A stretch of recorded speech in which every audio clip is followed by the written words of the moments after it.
Mom went for her morning exercise and never came back. 3 years later, her son found this.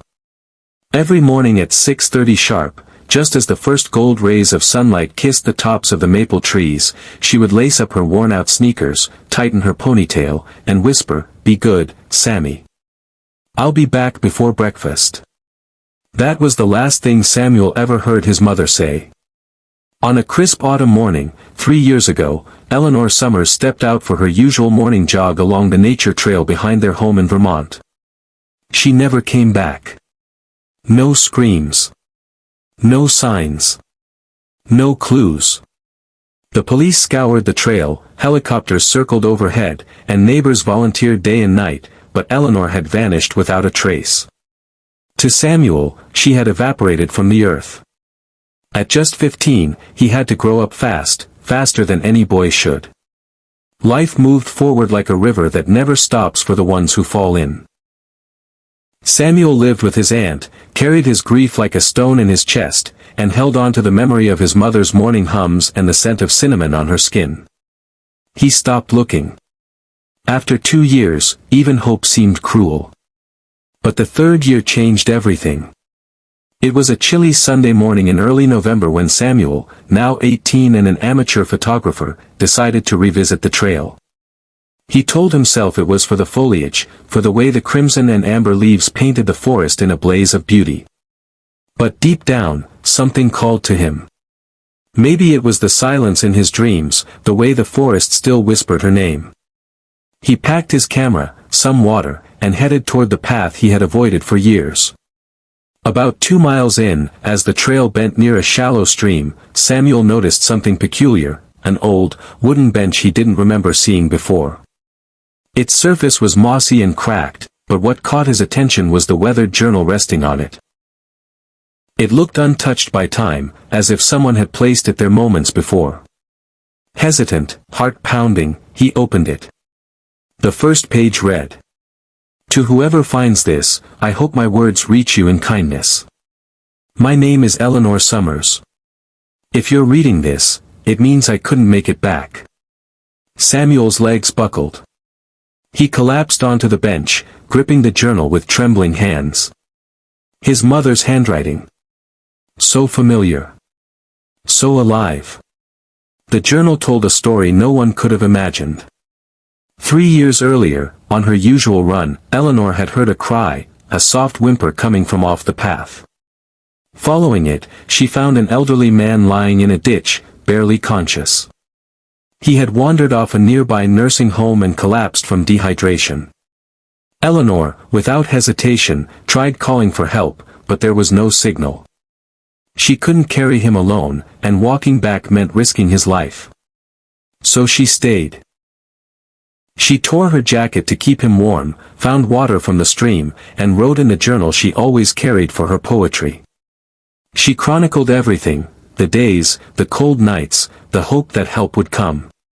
But help never did. The man, whose name was Walter, had no family left. In the pages, Eleanor described how they talked about life, about regrets and dreams, about his wife who died 30 years ago and how he missed her every day. As the days turned to weeks, Eleanor became his lifeline, his comfort, his family. And he became hers. "We're not lost," she wrote once. "We're just waiting to be found by something bigger than fear." One entry shattered Samuel's heart completely. "I miss my boy. I hope he knows I didn't choose to leave. I only chose kindness. And I'd do it again, 100 times over. Because we don't get to choose when we leave, but we do get to choose how we live. And I lived with love." Eventually, Walter passed peacefully in his sleep, Eleanor by his side, singing the lullaby she used to hum to Samuel.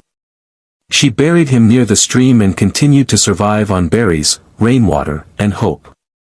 But the injuries she sustained from trying to carry him earlier never fully healed. In her final entries, her handwriting faded, but her words burned.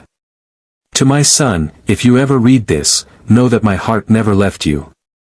I gave my time to save someone's ending, and I hope you'll find your beginning. Be the kind of man who stops when others don't. That's the legacy I leave you." Tears streamed down Samuel's face. The journal ended with a sketch of the trail, a hand-drawn heart near the stream, and a final message. "I believe in you. Always." Samuel sat there for hours. The leaves rustled above him like applause for a story finally told. He followed the sketch and found a small grave, marked with stones and a wooden carving that read, "Walter. Loved in the end." Next to it was another marker, a flat stone engraved with his mother's initials and the word, "Peace." The authorities later confirmed everything.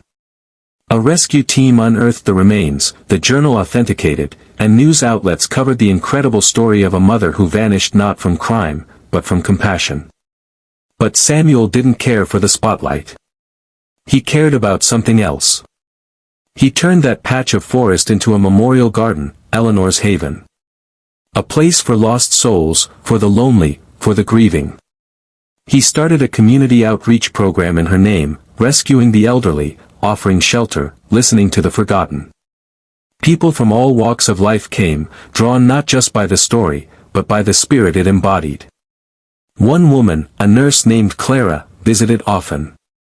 She'd lost her parents in a flood, felt aimless for years, and something about Eleanor's story cracked her open. She and Samuel became close, shared stories and quiet strength, eventually building a center next to the trail for emergency aid and rest. Eleanor's sacrifice had not been in vain. It had sparked a movement.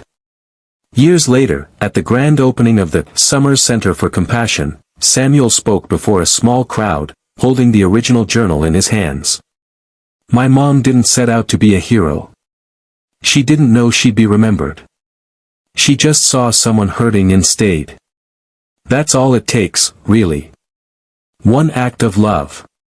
One moment of selflessness. And the world tilts toward the light." There wasn't a dry eye in the crowd.